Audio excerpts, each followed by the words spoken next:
Okay, what's going on, everybody? We are here. We're live. I want to thank you all for joining me today. If you can see and hear me clearly, please drop a one in the live chat, and then we can get today's stream started. And as I'm waiting for the ones to come in, if you haven't already, please make sure you hit the like button. That is the most important thing you can do for me on this channel, because what that does is that it helps to make sure that those who are subscribed to the channel will indeed get their notifications, and it helps to push this video out through the YouTube algorithm also. If you haven't already, if you're new to the channel, or maybe you've been ghost watching for quite some time now, do yourself a favor and do me a favor as well and hit that subscribe button, as well as the bell notification next to the subscribe button, so you can be notified whenever I release a new video. And share this video out on your social media platforms as well, so everyone knows that I'm currently live, and that also helps to push this video through the YouTube algorithm also. And lastly, follow me on Telegram at TD Media Group. The link might be pinned in the live chat if I remember to do it, but if it's not in the live chat, it is in the description box below and will be pinned in the comment section once this stream ends. And with the introductions out the way, let's get into today's stream. This should be an interesting one. I haven't touched on this topic yet. And before I get into it, I'm really upset right now that I can't think of this man's name, because he always shows support to the channel. He always super chats and whatnot. So I feel upset that I'm not remembering your name right now, brother. So please forgive me, because you're gonna know I'm talking about you when I say this. But it was in one of the premieres of my migrant crisis videos. I believe it was the premiere for the migrant shelter brawl, right, where the so-called migrants, illegal immigrants, were beating up on the NYPD. Right, they were beating up on them pretty bad, throwing chairs at them, glass objects, so on and so forth. And the gentleman who tweeted, or not who tweeted, but who left a comment, right? The brother left a comment. He stated, and it was really funny, the only thing that could help New York now is Batman, right? That's the only hope. Batman is their only hope. And it was really funny, but actually, kind of true and sad at the same time, because it does seem like New York City is turning into a real life Gotham City. It does seem like that. It does feel like that. And it does look like that from the outside looking in. Honestly speaking, from the outside looking in, if I lived in New York City at this moment in time, I'd probably be very concerned. I'd probably be very concerned with everything that I've seen so far, and especially with this news that I'm going to bring to you now, this information I'm going to bring to you now. And that news is that the FBI has now put out a warning in New York City that two of Latin America's most dangerous and deadliest gangs may possibly be forming an alliance.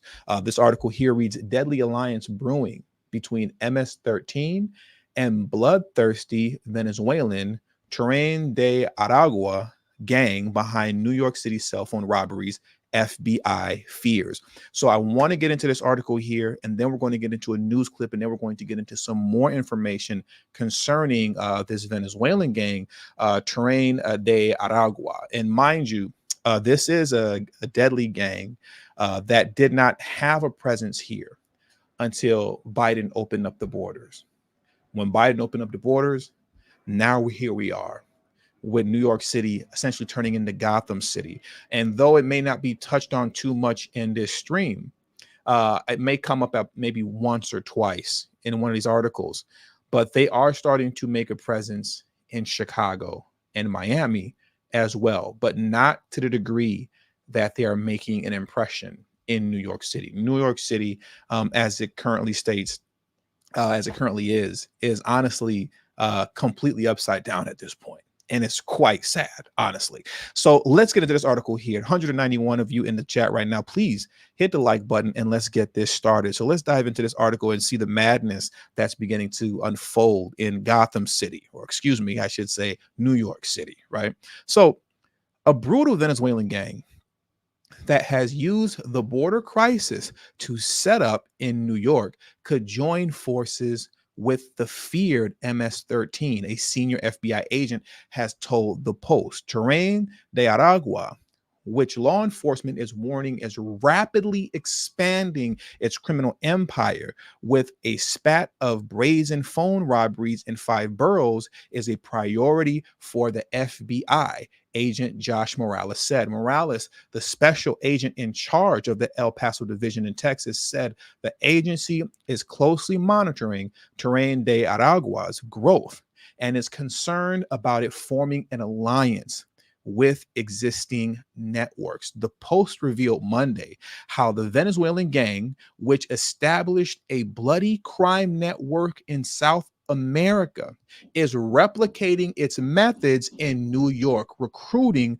among migrants at shelters. So what we're seeing now is that these shelters, which at one point a few streams ago, as we discussed what was happening in Chicago, these shelters were becoming a hotbed for sicknesses and illnesses, right? That could potentially spread throughout the city, but were spreading within the migrant shelters, to which many so-called migrants, illegal immigrants, were getting violently ill.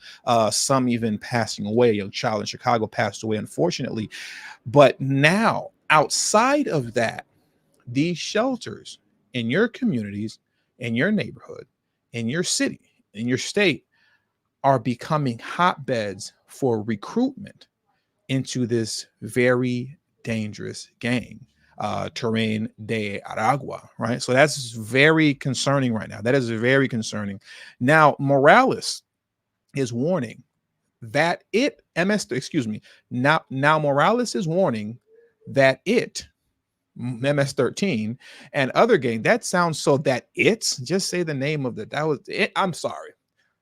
Now Morales is warning that the Tren de Aragua, MS-13, and other gangs could be temporary allies, and said the FBI is actively sharing intelligence about Tren de Aragua, right? So we're looking at not just this Venezuelan gang forming with MS-13 to form a conglomerate, but it's MS-13, Tren de Araguas, and other gangs are potentially on the verge of forming an alliance. So we're talking about a conglomerate here of migrant gangs coming together to essentially take over New York City, right? At least temporarily for as long as that alliance lasts, right? Alliances like that don't seem to last too long, as I've read through other articles concerning this.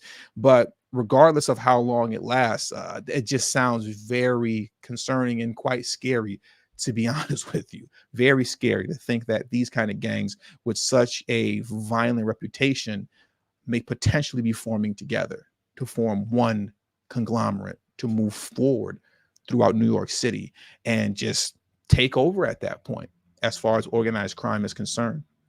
Right now, we are working with our local law enforcement partners and sharing intelligence in order to stop the growth of Tren de Agua.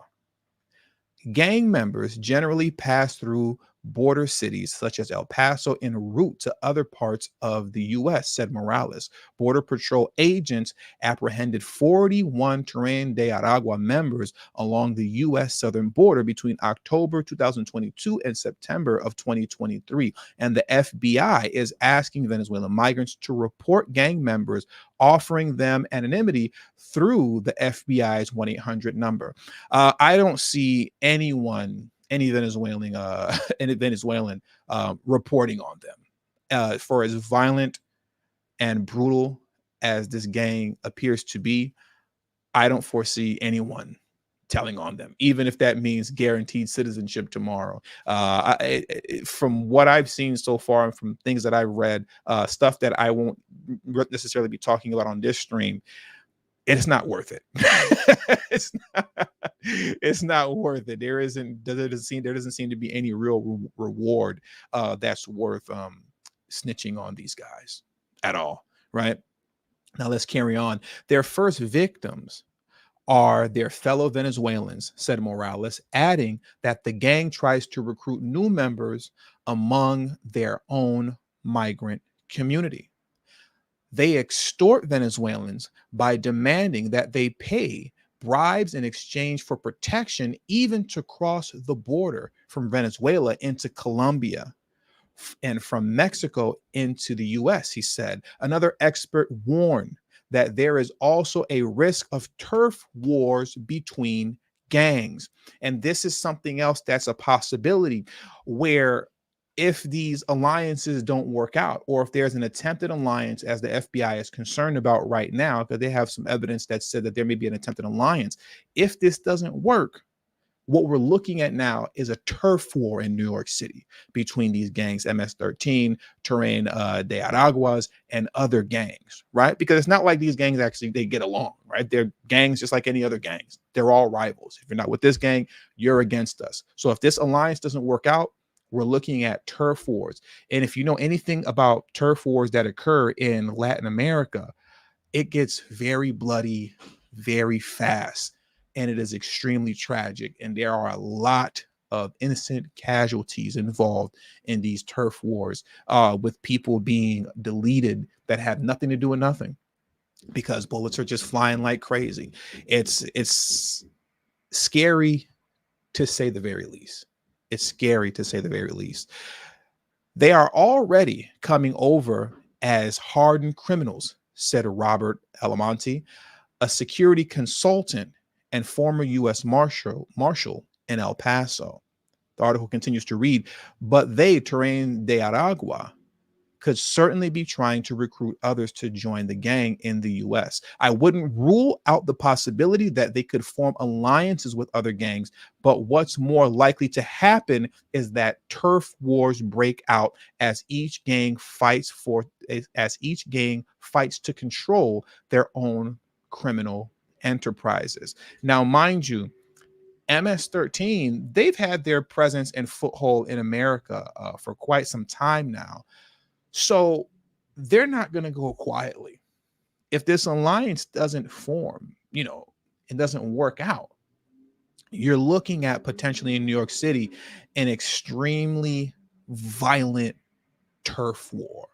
And once again, when it comes to these kind of battles between these type of, criminal enterprises, you can say these deadly gangs, it gets really ugly really fast, and things get just really sad, to say the very least. You could ask anyone who comes from these Latin American countries that have to deal with this, particularly in Mexico, when you're talking about these cartel wars that happen concerning territory, right? And also you could look this stuff up on YouTube as well. There's plenty, and there's an abundance of information concerning these kind of gangs and how gruesome these turf wars actually get. But let's carry on. The gang's name translates as Tren of Aragua, referring to a province of north central Venezuela. Tren de Aragua has its origins in a Venezuelan prison and has exploded into Colombia, Peru, and Chile, where it is known for the brutal torture and deletion of its victims, including prostitutes whom it routinely executes to take control of sex trade. In the Peruvian capital, Lima, the gang murdered rival pimps and prostitutes to gain control of sex trade, which brings in more than $275,000 a month. So they're out here killing prostitutes and pimps. Now, maybe I'm just ignorant to the pimp game, right? And it's not even maybe, I don't know anything about I don't know anything about pimping, and I don't know anything about prostitutes or anything of that nature, right? But I personally, I've never heard of turf wars per se between pimps, where prostitutes are getting deleted and getting removed from this astral plane, as well as other pimps, in order to take over a particular block or street. I just don't know of that as far as that is concerned. Maybe some of you in the live chat or in the comment section, if you're watching the replay, maybe you may know a little better than me. I know a lot of people are into that kind of stuff as far as just understanding how that world works, but I am not sure of, like I said, turf wars breaking out to that violent degree as it pertains to pimping, and shout out to Cutthroat Nash, who says pimping ain't easy. It definitely ain't easy in Latin America.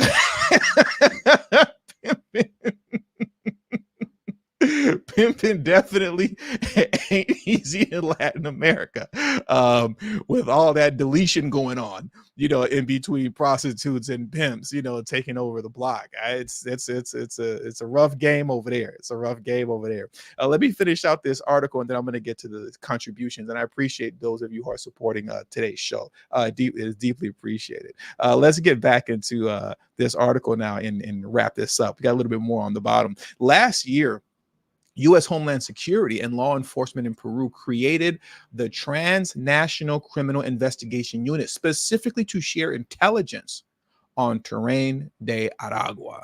So they've been monitoring them since last year. Law enforcement officials say the gang's leader, Hector Guerrero, escaped his prison headquarters after a Venezuelan military raid last year and could be hiding in the U.S. Thank you very much, Joe Biden. Thank you very much for that. We appreciate you for making the United States a current hotbed for this new gang that is now exploding onto the scene in the country, particularly in New York. And I think we should all thank Joe Biden for this by, voting blue no matter who, Biden-Harris 2024. That's what we should do. We should thank them by putting them back in office, right? MS-13, which was set up among Salvadorian migrants in Los Angeles in the 1980s, boasts more than 10,000 members and is closely linked to Mexican drug cartels. Its heavily tattooed leaders have used brutal tactics, especially in Queens and Long Island, where members of MS-13 went on a bloody crime wave, which culminated in the murder in 2017 of 16-year-old Julio Vasquez, who was stabbed 30 times and nearly decapitated. This is MS-13, right? That's not Tren de Aragua. That's simply MS-13. That's that brutal and that violent and that scary, right? And now what we're looking at in New York City is the potential of possibly either these gangs forming together to create an alliance or a very violent turf war breaking out in the city. That's what we're looking at right now. That's what we're looking at right now. So before we get into the video that I want to play, I want to thank those very quickly. Shout out to Cutthroat Nash. And it was actually Cutthroat Nash who made the Batman Gotham City reference that I spoke on earlier. It was Cutthroat Nash that made that reference. And thank you, Cutthroat, for always coming through as you do, showing support, being the first person to show support at today's stream. Cutthroat said, I think the first time in American history, white and black people will join forces to fight off a common threat. I've heard a lot of people say that since the migrant crisis started. I've been hearing a lot of people say that. And it's interesting to see how things will play out. We'll have to wait and see. We'll see how things play out. But I've heard that being stated a lot of times before. I've heard that being stated a lot, that we're going to see, white and black folks, unite like Voltron, just unite, to deal with this migrant crisis in these cities. I guess we'll have to wait and see, though. Shout out Danielle Marie. Thank you very much. Who says, want to send you that email. Oh,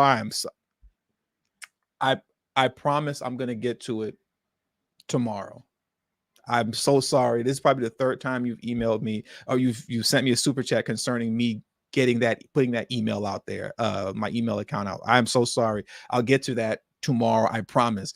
Daniel said, want to send you that email about the show idea I have for you. Can you post your email or tell me where I can send the DM? You can send the DM to me on Instagram at TD Media Group, but I'm not really good with checking that.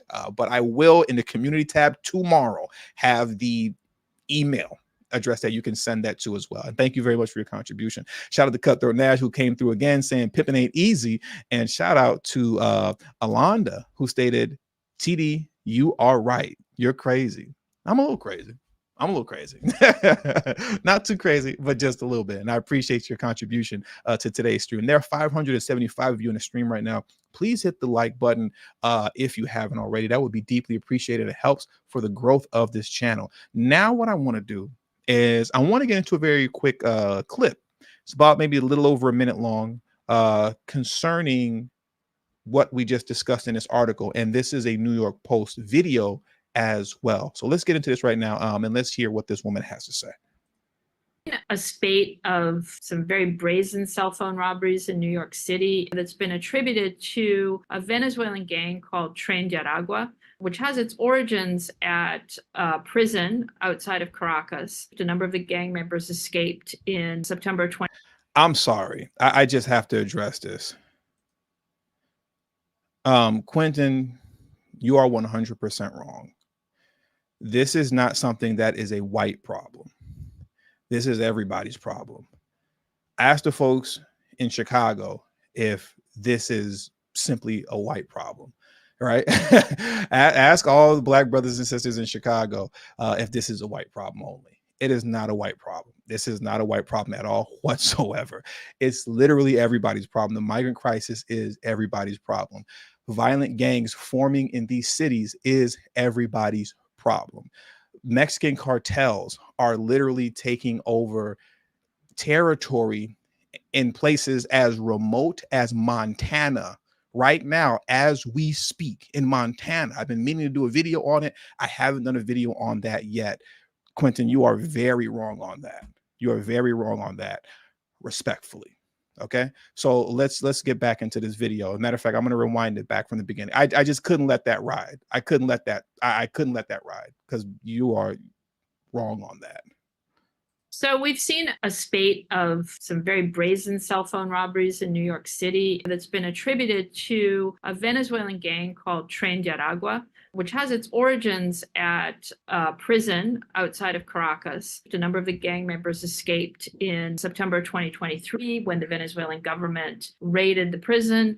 And a lot of them have come over within this surge of migrants from Venezuela into the United States. In the last fiscal year, there have been like 340,000 encounters at the US southern border with Venezuelan migrants. Among those, Border Patrol has apprehended 41 Tren de Aragua gang members. Law enforcement says they are infiltrating cities in the United States and maybe forming alliances with gangs that are already established here. We're seeing the presence of Tren de Aragua in New York City. We're seeing all these brazen cell phone robberies where two guys on a moped will go onto a sidewalk in Manhattan and they will steal a cell phone out of the hands of somebody who's actually talking on the phone. This is important because if you're talking on the phone, your phone is open. So the guy on the back of the scooter just keeps tapping the phone so that all of your apps are open. And then they take it back to a gang leader in the Bronx where, you know, a hacker goes through and drains people's bank accounts. The phones are then bundled up and sent to Colombia where they're resold. So it's suddenly a big menace. It is a big mess, and it's something that's growing and expanding very quickly. Also, you know, we should ask the, you know, brothers and sisters in what is it, Roxbury? I think the neighborhood is Roxbury in Boston. You know, anywhere where these shelters are going up, you're looking at a potential hotbed of mess. Now, what I want to do is get into another article right now that gives us a little bit more insight on Tren de Aragua. If you've noticed so far, in between the article, right? In between the article that I just read and this video clip that I just played, there was reference made to a prison break. I believe they said in 2023, right? Sometime last year, there was a prison break in which a lot of Tren de Aragua members escaped. I believe in the article that I'm going to read now, it was close to 1,000, close to 1,000 escaped. But there's very interesting information surrounding that, concerning the idea, the thought, and the possibility that that was actually done deliberately by the Venezuelan government. Here, let me pull this up for you right now, right? So do I have this? Yeah. Okay. So I want you to remember this man's face here and remember his name, right? Let me blow it up just a little bit. His name is Nicholas Maduro, right? If I'm saying his last name right, Nicholas Maduro. And here's his face, right? He's the president of Venezuela. He's the current president of Venezuela, Nicholas Maduro. All right. Remember that name and remember that face as I go through this next article right now. Remember that. So let's dive into this. Let's dive into this. So this article here is titled "Suspects in New York City Cop Beating Identified as Members of Venezuela's Tren de Aragua gang." So yes, two of the illegal immigrants arrested for beating up those cops in Times Square. Two of them, at least as of right now, have been identified as members of this gang, Tren de Aragua. All right, so we're going to dive into this article now very quickly. There are a little over 700 of you in the stream right now. Please hit the like button if you haven't already. That is extremely important for the growth of this channel. Thank you very much. Let's get into this. Immigration and Customs Enforcement, ICE, has now identified two of the suspects in a recent beating of police officers in Times Square as members of the Venezuelan gang Tren de Aragua. The alleged perpetrators, Wilson Juarez, 21, and Kevin Servita Archoa, 19, were officially charged last week in the January 27th attack. They are now in ICE custody and being held without bail. The arrests come as law enforcement is increasingly uncovering Tren de Aragua's connection to criminal activity across the Big Apple. New York City police now believe Tren de Aragua gang members are responsible for 62 robberies all over NYC committed while riding mopeds. With the scope of Tren de Aragua's reach unfolding before their eyes, officials are scrambling to stop more gang-related crime before it happens. The New York City Police Department last week issued a situational awareness alert. I'm going to read that again. The New York City Police Department last week issued a situational awareness alert, warning officers that Tren de Aragua is quickly spreading throughout New York City's 5 boroughs. That's how serious this is, okay? It's spreading fast. They are spreading extremely fast. Tren de Aragua is potentially the fastest growing transnational criminal organization in the world. It began in Aragua state in northern Venezuela as millions of Venezuelans left their homeland over the last 2 decades, initially migrating to other Latin American countries. Tren de Aragua followed them. Thus, the gang was spreading across Venezuela's neighbors from Chile to Colombia.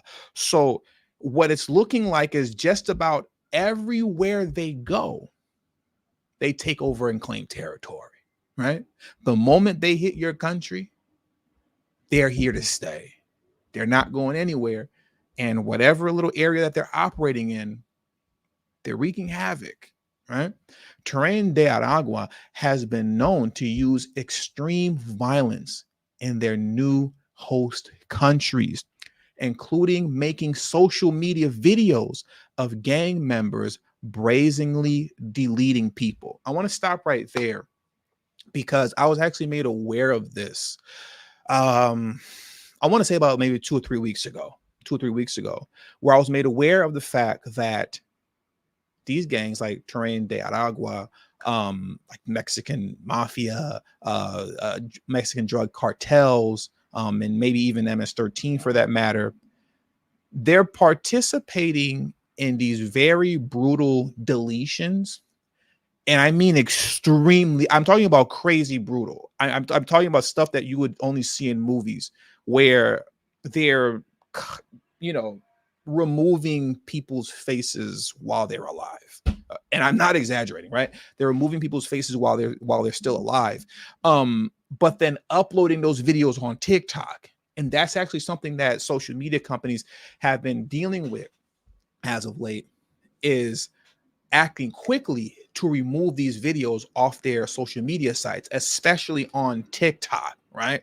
So this is actually a thing, and it's a, a fear tactic. It's a way of instilling fear into everyone, that to say that I'm about that life, if you're Tren de Aragua, is an understatement. They're beyond about that life, as well as other gangs that are coming from that region.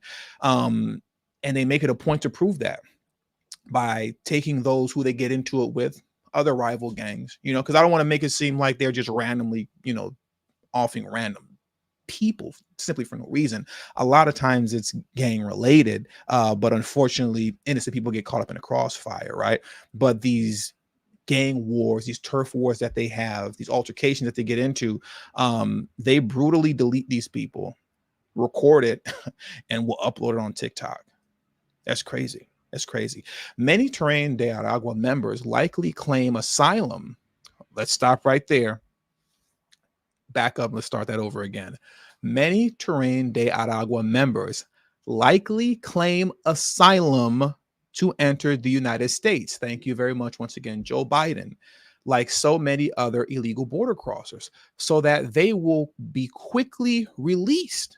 Some of those fake asylum seekers, gang members, then make their way throughout the U.S. to prey on Americans and their fellow Venezuelans. According to a report, some Tren de Aragua members may have arrived in the U.S. after a prison break in September of 2023. At the time, approximately 1,000 gang members managed to escape the Trocon prison in Venezuela, including Tren de Aragua head Hector Guerrero Flores, also known as Nino Guerrero or Warrior Boy, along with 80 senior gang leaders.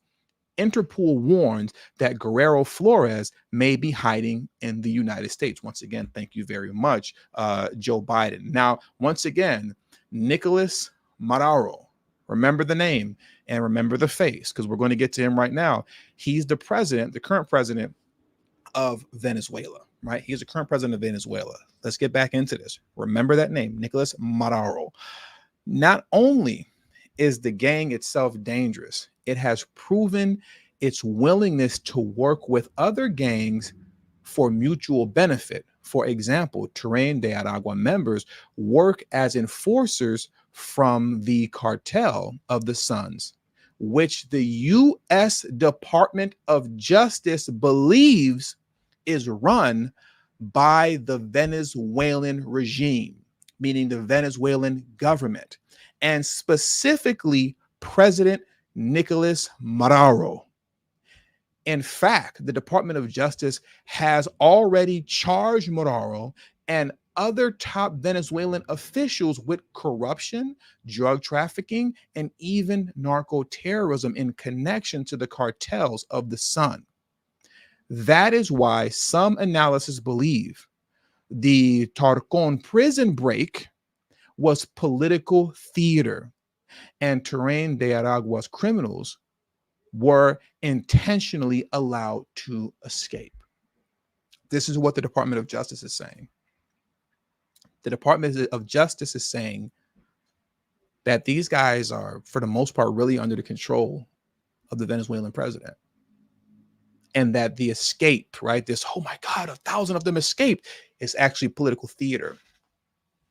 Because allegedly, according to the Department of Justice, the president of Venezuela orchestrated this situation for them to, quote, escape and intentionally release them amongst us. And when you take that and combine it with Joe Biden's, welcome mat policy, right? Open borders, everybody come on in, come one, come all, participate in this asylum fraud. Now we have them coming into the country here with the potential of either forming alliances with other very violent, dangerous gangs, if not very bloody turf wars breaking out. The article finishes off, the Tren de Aragua gang from Venezuela has proven to be a serious challenge for many countries, from South America to the United States.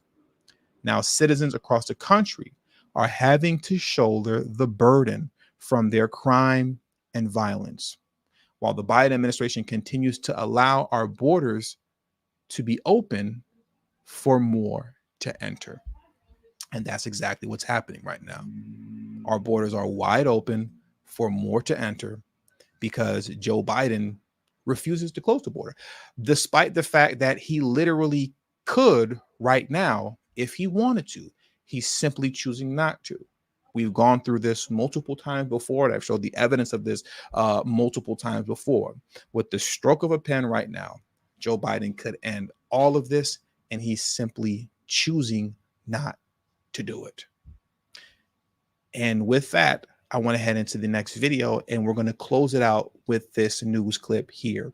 But before we do that, let me give my thank yous. I appreciate those of you who are supporting the channel today and supporting the show. Thank you very much. I do not exist without you all. James Mitchell stated, TD, you and everyone in this live chat can trust I will be voting for the couch and will never vote Democrat or Republican. I had it. James said he's had it.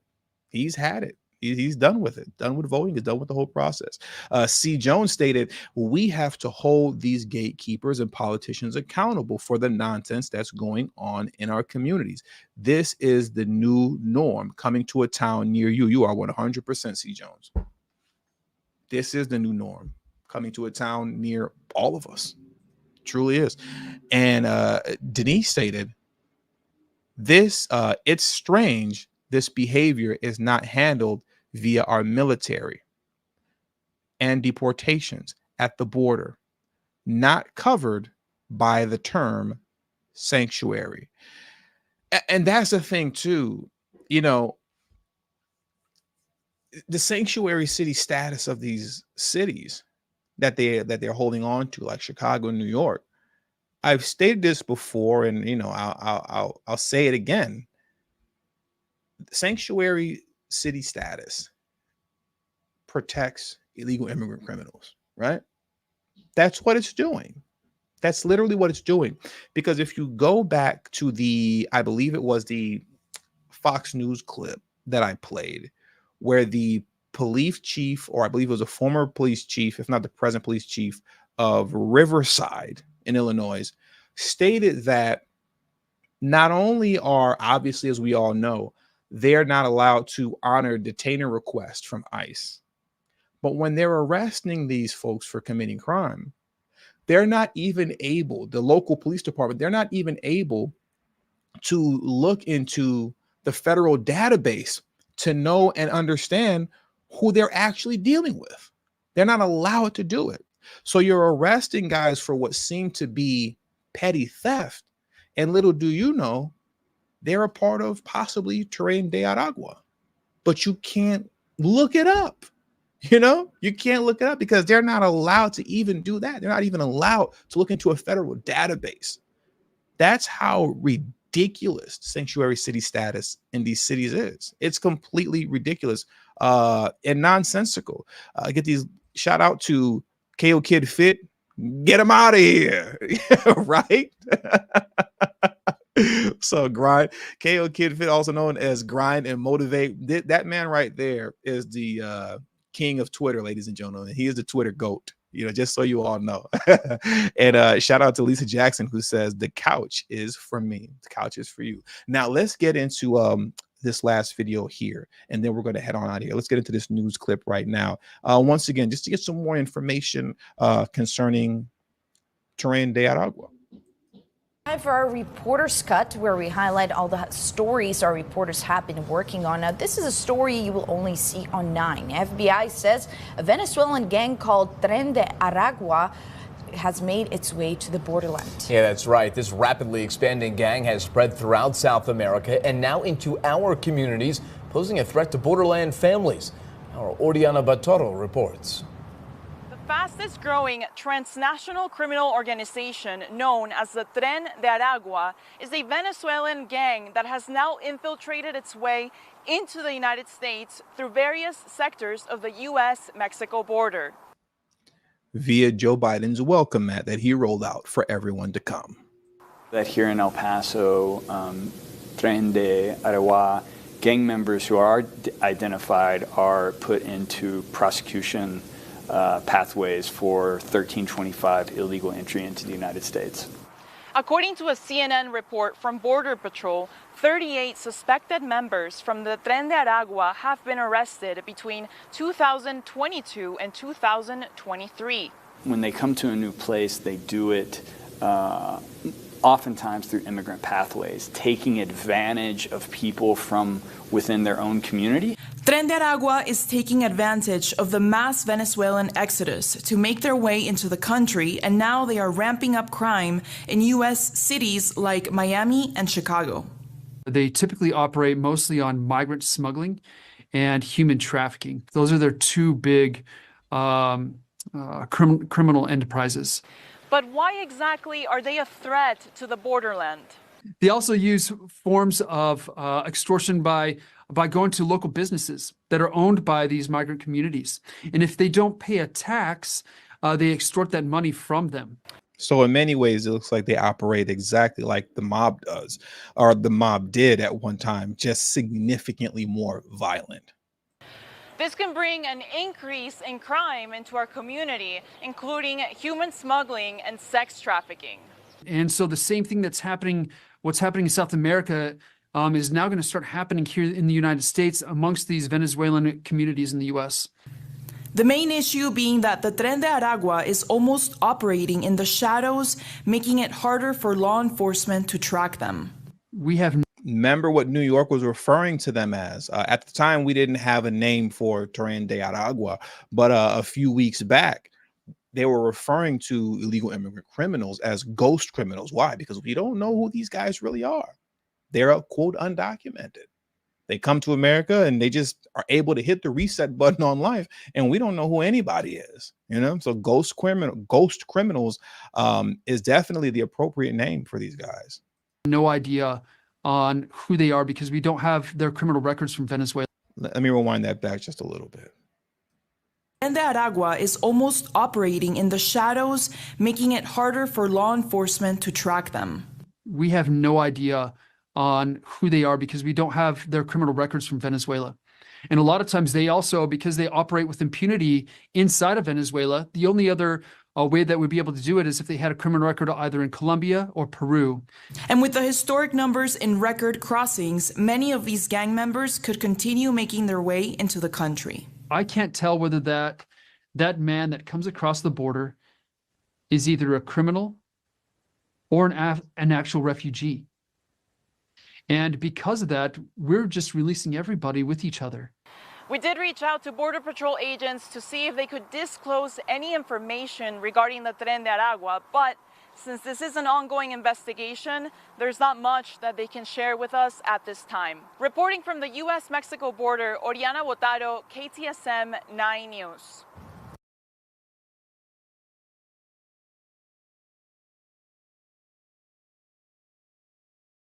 What did they call it?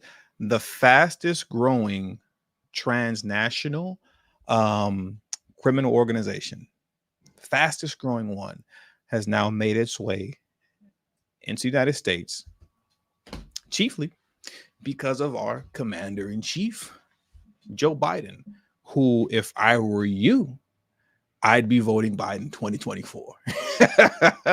All right, because clearly that's the only way we're going to solve this problem, is by Biden remaining president of the United States. But this isn't a laughing matter. It's actually very serious.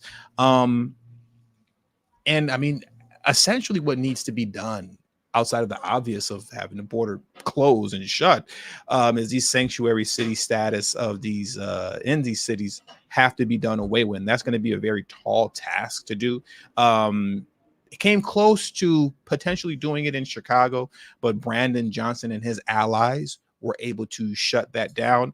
And then you have another mayor with Eric Adams who vocally stated that he does not want to get rid of New York's sanctuary city status. So once again, if you're not going to get rid of these things, then you could expect these criminal organizations to grow as rapidly in your respective city as they have throughout the nations throughout Latin America, right? That's what we could expect to see. Hopefully there'll be some sort of change. But once again, we'll just have to wait and see. And with all that being said, that does it for today's show. Thank you very much, Nielsen, number 9, for coming through with the last minute buzzer beater super chat support for the channel. I appreciate you, Nelson. And I appreciate all of you who have shown support to today's stream. On the way out, there are 827 of you. Please hit the like button if you haven't already. That is extremely important. Subscribe to the channel if you're new to the channel, right? And make sure you share this video out on your social media platforms. And shout out to Bernie's Roadbook Tour. Bernie's Roadbook said, yeah, you're not going to hit that buzzer beater on my watch. Bernie's Roadbook said, swish at the buzzer. I appreciate you, Bernie. He said, get your concealed carry permits. Yeah. You might want to have some protection on you. You just might want some protection. And with that, thank you all for joining me today. I will catch you all hopefully tomorrow night. Until then, have a great evening and a safe evening. Peace.